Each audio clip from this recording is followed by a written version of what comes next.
ना कोई मरता है और ना ही कोई मारता है, सभी निमित्त मात्र हैं। सभी प्राणी जन्म से पहले बिना शरीर के थे, मरने के उपरांत वे बिना शरीर वाले हो जाएंगे।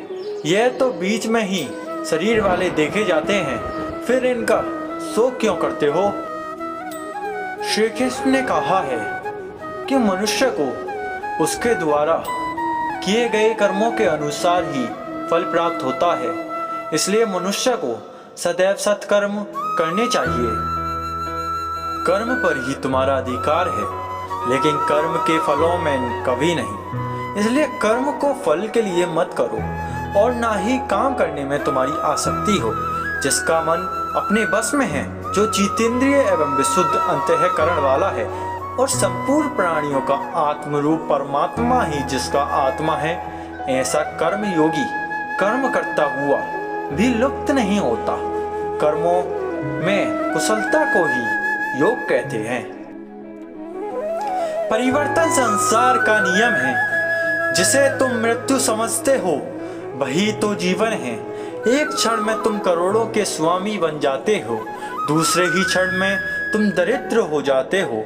मेरा तेरा, छोटा बड़ा, अपना पराया मन से मिटा दो, फिर सब तुम्हारा है, तुम सबके हो।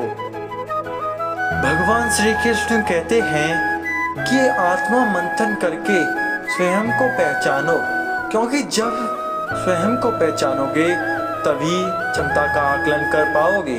ज्ञान रूपी तलवार से अज्ञान को काट कर अलग कर देना चाहिए। जब व्यक्ति अपनी क्षमता का आकलन कर लेता है तभी उसका उद्धार हो पाता है। तुम्हारा क्या गया जो तुम रोते हो?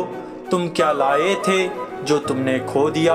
तुमने क्या पैदा किया था जो नाश हो गया? ना तुम कुछ लेकर आए, जो लिया यहीं से लिया, जो दिया यहीं पर दिया, जो लिया इसी भगवान से लिया, जो दिया इसी को दिया। खाली हाथ आए और खाली हाथ चले। जो आज तुम्हारा है कल और किसी का था, परसों किसी और का होगा। तुम इसे अपना समझकर मगन हो रहे हो। बस यही प्रसन्नता तुम्हारे दुखों का कारण है।